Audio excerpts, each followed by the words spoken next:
The moment she demanded I hand over the keys to my own property, the air went cold. This wasn't about a boundary line. It was about a line of control. And I wasn't backing down, even as the sirens grew closer. Daniel had always viewed the purchase of the house on Hemlock Lane not just as a financial transaction, but as a reclamation of his own life. The house was an old craftsman, worn by time and neglect, but it had good bones. The real draw, however, was the sprawling backyard, a secret world of overgrown hedges and a centerpiece of cracked concrete and faded mosaic tiles, a forgotten swimming pool. His friends had called it a money pit, an albatross around his neck, but Daniel saw it as a canvas, a symbol of a fresh start. He'd spent the last 3 years in the suffocating gray of a cubicle, living a life that felt borrowed, not owned. This house, this pool, was his. His first week was a blur of sweat, sawdust, and the intoxicating smell of chlorine cleaner. He attacked the yard with a vengeance, the rhythmic whine of the lawnmower a song of defiance against the chaos of his past. The pool was his main project, a monumental task that demanded every ounce of his energy and a significant chunk of his savings. He'd hauled away debris, painstakingly regrouted the tiles, and patched cracks with a focus he hadn't known he possessed. He was on the brink of turning the murky green water into a shimmering blue oasis when he received his first official visit. She came bearing a plate of what she called "Welcome to the Neighborhood" brownies, which looked suspiciously like they'd been purchased from a grocery store bakery. Her name was Brenda Albright, though the neighborhood kids, with a chillingly accurate foresight, had already christened her the Karen. She was immaculately dressed in a pastel tracksuit, her hair a helmet of perfectly coiffed blonde and a permanent, pinched expression on her face that suggested a deep-seated dissatisfaction with the world. "Daniel, isn't it?" she asked, her voice a syrupy veneer over a core of steel. "I live right next door." She gestured with a perfectly manicured hand towards a meticulously maintained home with not a blade of grass out of place. "I just wanted to make sure you were aware of the situation." Daniel, wiping sweat from his brow, offered a genuine smile. "Hi, Mrs. Albright. Situation? Everything okay with the noise?" She chuckled, a dry, brittle sound. "Oh, the noise is manageable. It's the pool. I'm quite certain it's a shared space. It was built that way, you see, for communal use." Daniel's smile faltered. "I'm not sure what you mean." "The property line runs along that fence. The whole pool is well within my boundary." "Oh, that old fence is meaningless," she said, waving a dismissive hand. "That pool was an addition my late husband helped fund.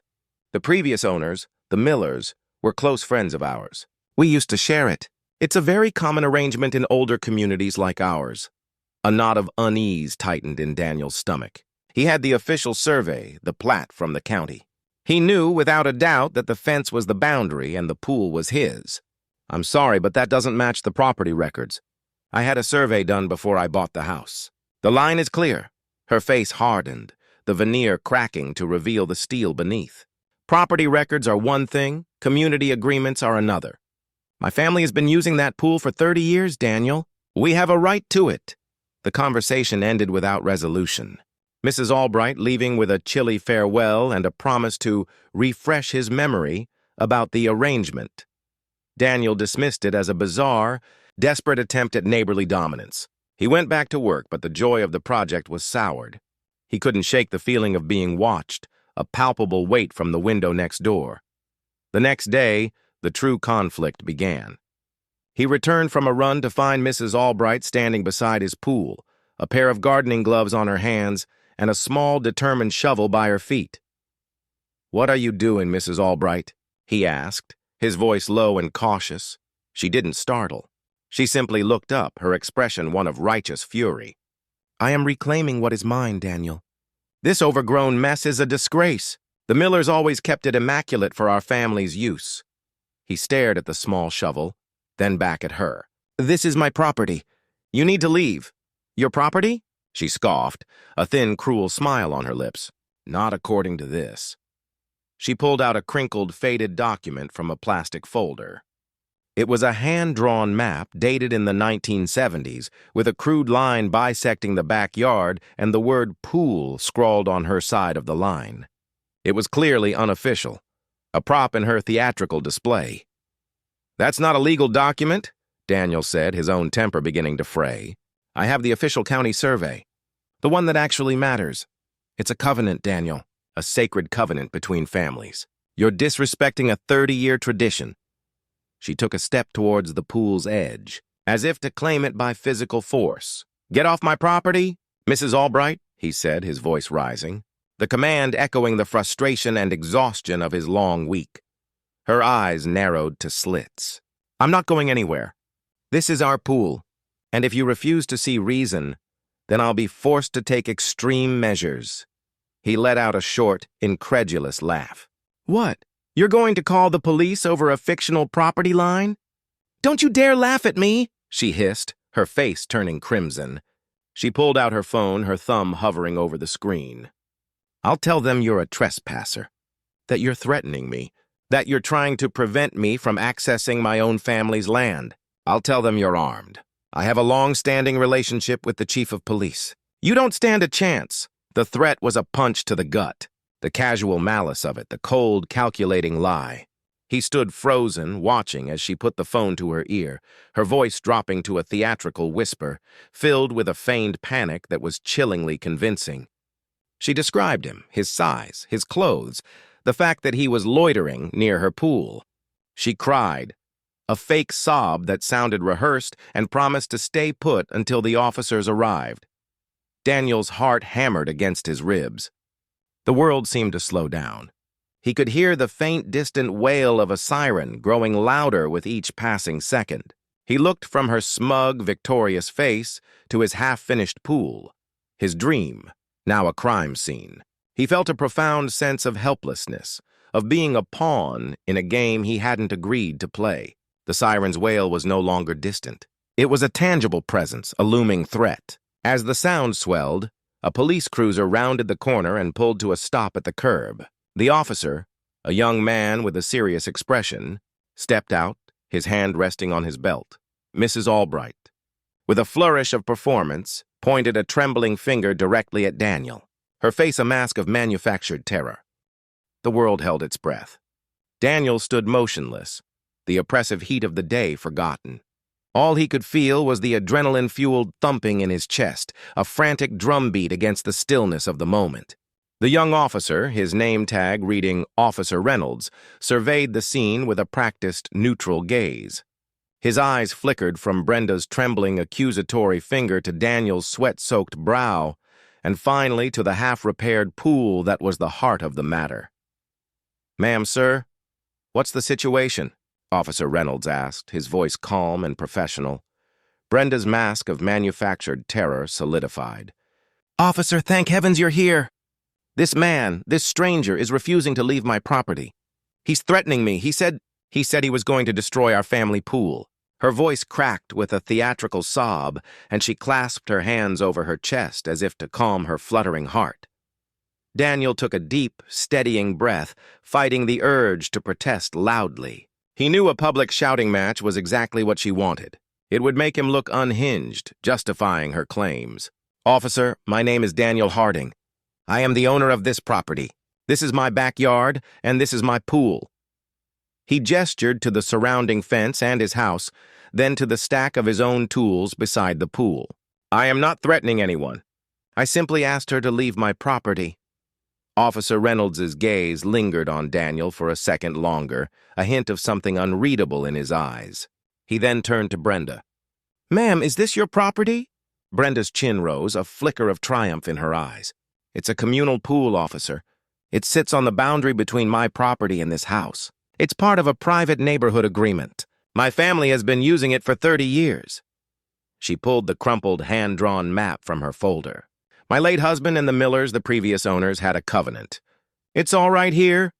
She thrust the flimsy document into the officer's hands. Daniel felt a wave of cold panic. The document was a complete fabrication, but in the heat of the moment, with no way to immediately prove it, he was at a disadvantage. "Officer, please. That document isn't legal. I have the official survey from the county on record. The entire pool is well within my property line." He fumbled for his phone, pulling up the digital files he had meticulously saved. Officer Reynolds took the crumpled map and unfolded it, his eyebrows furrowing. It was a crude sketch, nothing more than a napkin drawing with a dotted line scrawled across it. He then looked at the digital copy of the survey on Daniel's phone. The official document, complete with stamped seals and GPS coordinates, was a stark contrast to Brenda's theatrical prop. "I've already contacted my lawyer," Brenda interjected, her voice regaining its sharp, confident edge. "He says this man is trying to unlawfully seize our family's asset. It's a complete disrespect for our community's history." "Ma'am, I need to verify this information," Officer Reynolds said, his tone still neutral but with a new undertone of impatience. He handed back her map. "This isn't an official record. I'm going to need to check with the county registry." He stepped away from them, pulling out his radio and speaking into it in a low, unintelligible murmur. The tension between Daniel and Brenda was a physical force, a silent, seething animosity. Brenda stood with her arms crossed, a smug, triumphant smirk playing on her lips. She had done this before, he realized. This was a practiced performance, a calculated act of intimidation and manipulation. She was certain of her victory, her long-standing relationship with the police chief, and her fabricated story enough to turn the tables on a newcomer. Daniel's mind raced. What if the police chief, her supposed friend, pulled strings? What if the officer was just humoring him before siding with the established resident?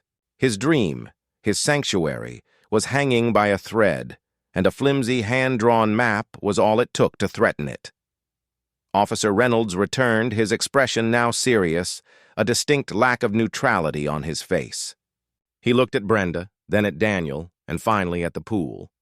"The county records confirm that the property line for this address, 1537 Hemlock Lane, includes the entirety of the swimming pool." He paused for a beat, letting the words hang in the air. "The property is registered solely to Mr. Daniel Harding." The smirk on Brenda's face vanished, replaced by a look of stunned disbelief. Her mouth opened and closed silently, her carefully constructed facade beginning to crumble. "That's impossible," she breathed, her voice a thin, reedy whisper. "There must be a mistake." Officer Reynolds shook his head slowly. "No mistake, ma'am. The property was resurveyed at the time of purchase. The pool is on his land, and has been for some time." He turned to Daniel. "Mr. Harding, you are well within your rights. This is your property." Daniel let out a slow, shaky breath he hadn't realized he was holding. The fear was replaced by a surge of relief, followed by a cold, righteous anger. Officer Reynolds then turned his full attention to Brenda, and his voice dropped, losing its earlier patience. "Now, ma'am, you called in a report claiming a male subject was trespassing on your property and threatening you, a report which I now have in writing. That report was false. Do you understand the implications of filing a false police report?" Brenda's eyes darted around the yard, her face a fiery red. The perfectly coiffed hair and pastel tracksuit seemed to wilt under the weight of her humiliation. She was no longer the confident Karen, but a cornered mouse, her lies exposed in the harsh light of a suburban afternoon. She stammered, I was confused. It was a mistake. We've always thought—" "Ma'am, this is not a mistake," Officer Reynolds said, his voice now a low, serious command. "This is a fraudulent claim. If you continue to harass Mr. Harding or make any further false reports, you will be formally charged. Do I make myself clear?" Brenda looked at Daniel, her eyes wide with a mix of fury and defeat. The battle she had been so sure she would win had ended before it even began, the judge and jury being a single, unimpressed police officer and an official record. The power she had wielded for so long, the authority of the entitled neighbor, was completely gone. She had tried to claim his land with a lie, and the consequences of that lie had come back to crush her, not with justice, but with a swift, cold, and utterly unexpected karma. Her face twisted into a grotesque mask of impotent rage. The police cruiser pulled away in a silent, dignified retreat, leaving a suffocating void in its wake. Daniel stood in the middle of his yard, the phantom wail of the siren still echoing in his ears. The air, once thick with tension, now felt strangely hollow. He watched as Brenda, her posture a picture of vanquished dignity, stomped back to her perfectly manicured lawn. She didn't look back, but the raw, humiliated fury radiating from her was a palpable heat that clung to the humid air. The defeat was not an end, he realized, but a new, more dangerous beginning. He had won the battle, but the war had just been declared. He spent the rest of the day trying to recapture the simple joy of working on his pool, but the rhythm was off. The satisfying scrape of the scraper against concrete felt aggressive, and the sunlight glinting off the water felt less like a promise and more like a spotlight. He kept glancing at the window next door, half expecting to see Brenda's pinched face, a vengeful ghost haunting his sanctuary. The incident had tainted his home, turning a place of quiet refuge into a potential battleground.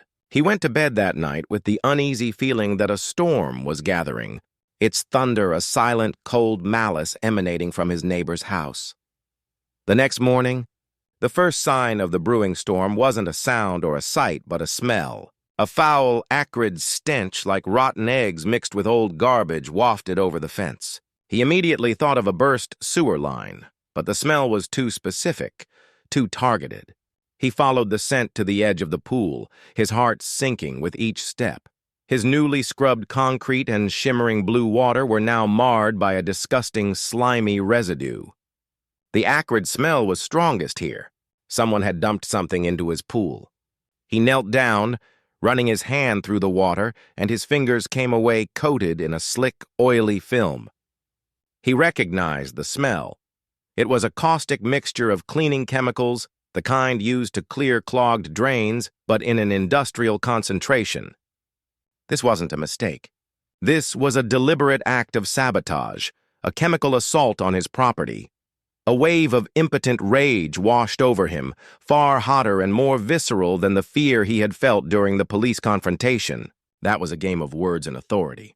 This was a physical violation, a personal attack. He looked up at Brenda's house, his eyes burning with a fury he hadn't known he possessed. The glint of a camera lens caught his eye from her upstairs window, a small black eye in a field of pristine white siding. She was watching him. She was watching him suffer the consequences of her calculated act. The pool was ruined.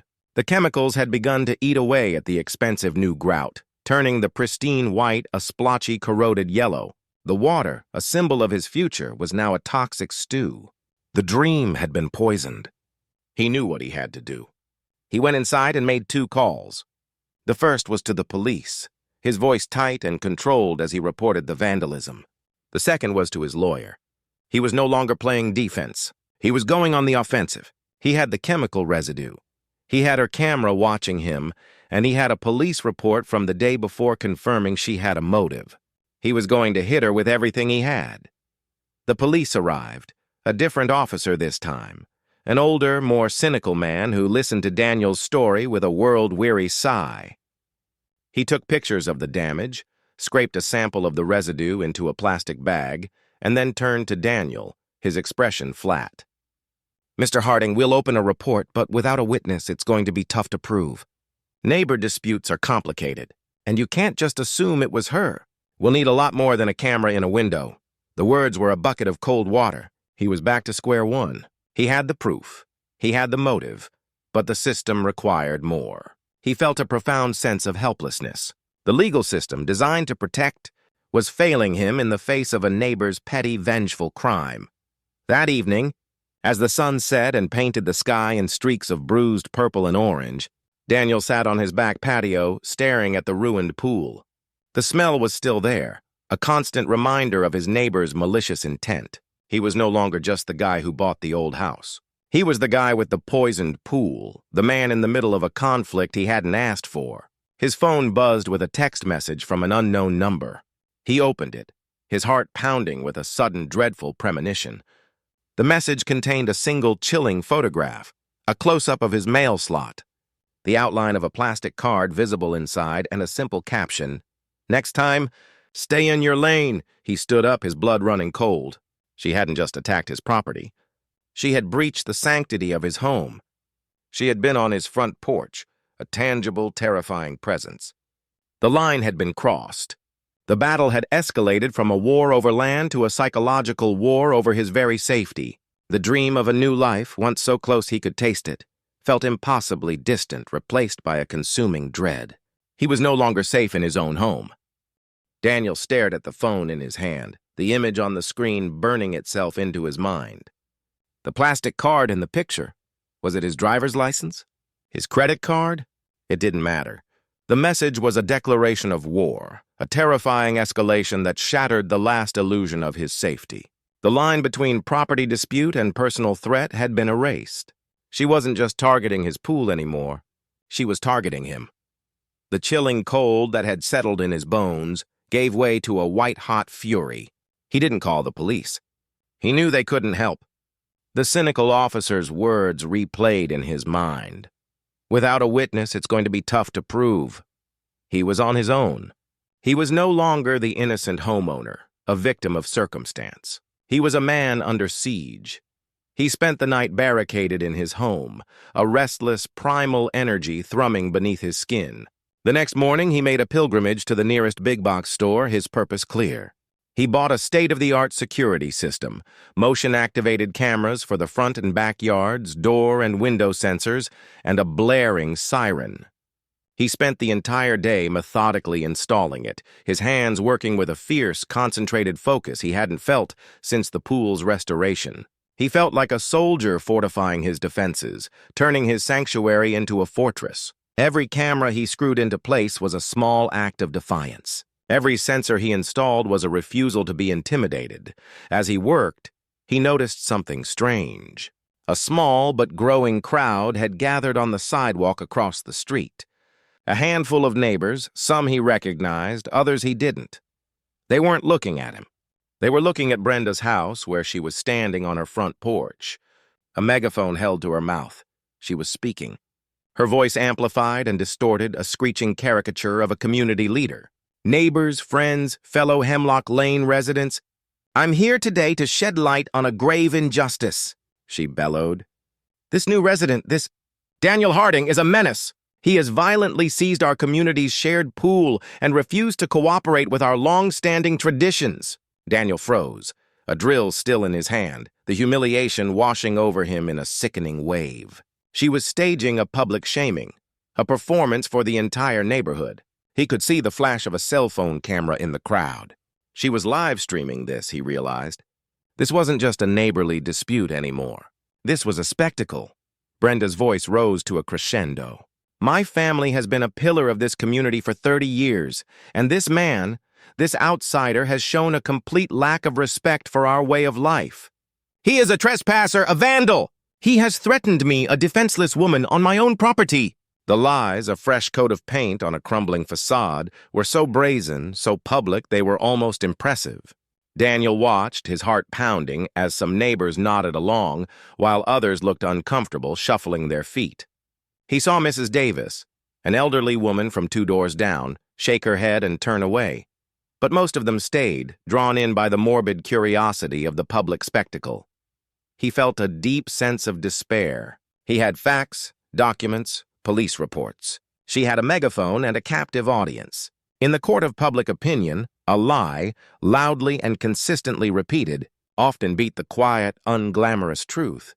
But then, as Brenda was in the middle of a particularly dramatic flourish, a black town car pulled to the curb, a flash of something official catching the sunlight. A tall, impeccably dressed man stepped out, a briefcase clutched in his hand. He walked directly to Brenda's lawn, ignoring her sputtering protestations. Mrs. Albright? He asked, his voice calm but with an iron undertone. My name is Mr. Evans. I'm with the county's Land Records and Deeds Office. He pulled a document from his briefcase, a crisp, official-looking paper. We were made aware of a property dispute regarding this address. It seems you've been spreading a false narrative about a communal pool. He held up the document for the crowd to see, a large, official seal clearly visible. Our records indicate that not only is the entire pool on Mr. Harding's property, but they also show that your late husband, Mr. Albright, sold his property's deed to the land in question to the Millers back in 1995 for a sum of $10,000, with a clear signed statement waiving all future claims. It's right here, A collective gasp went through the crowd. Brenda's mouth snapped shut, the megaphone falling from her hand with a clatter. She looked from the paper to the crowd, her face a mask of utter public humiliation. Her lie, the foundation of her entire power struggle, had just been exposed as a 30-year-old deception, not by a single police officer, but by the undeniable public record. The silence was deafening. The crowd, a fickle and easily swayed beast, dispersed as quickly as it had gathered. The public spectacle was over and the truth had been revealed. Daniel felt a surge of triumph, a fleeting, intoxicating sense of vindication that was as potent as it was hollow. Mr. Evans, the deus ex machina from the Land Records Office, had simply nodded and left, his duty done. Daniel was left alone on his lawn, a victor in a war that had left him feeling more exposed than ever. He glanced at the house next door. The megaphone lay on the grass, a discarded prop from a failed play, and Brenda was gone. Her front door was shut tight, the blinds on every window drawn. Her silence was a new, more terrifying kind of noise. It was the silence of a woman who had lost everything and had nothing left to lose. He tried to go back to work, to put a new layer of grout on the pool, to physically rebuild what she had tried to destroy. But the rhythm was off. The sun felt too hot, the air too thick. The joy was gone, replaced by a gnawing, anticipatory dread.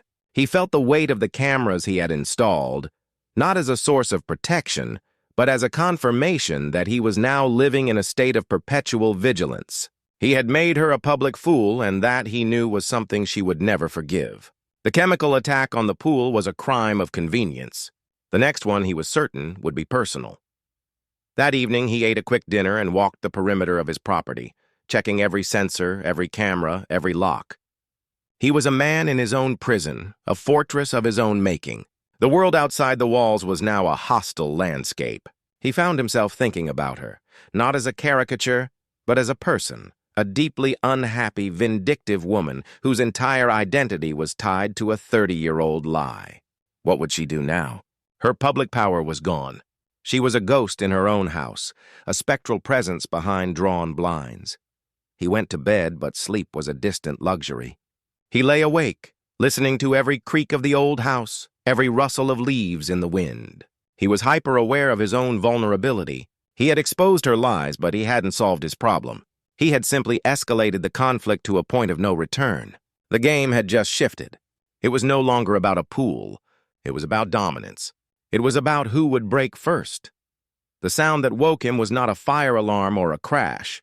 It was a soft, methodical clicking, a sound from inside his own house. His heart stopped. He lay motionless, every sense on high alert. The sound was coming from the living room, a slow, rhythmic click, click, click. He reached for the baseball bat he had placed beside his bed, his hands slick with sweat. He crept silently from his room, his bare feet making no sound on the carpeted hallway. He peered around the corner into the living room, his knuckles white around the bat. The room was bathed in the pale moonlight filtering through the blinds. He saw nothing, but the clicking continued. He flicked on the light, and there it was.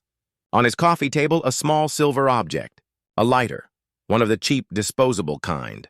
Lying beside it was a single photograph, a faded picture of a young Brenda Albright standing beside a much younger version of the Millers, her arm wrapped around the man, his arm around her.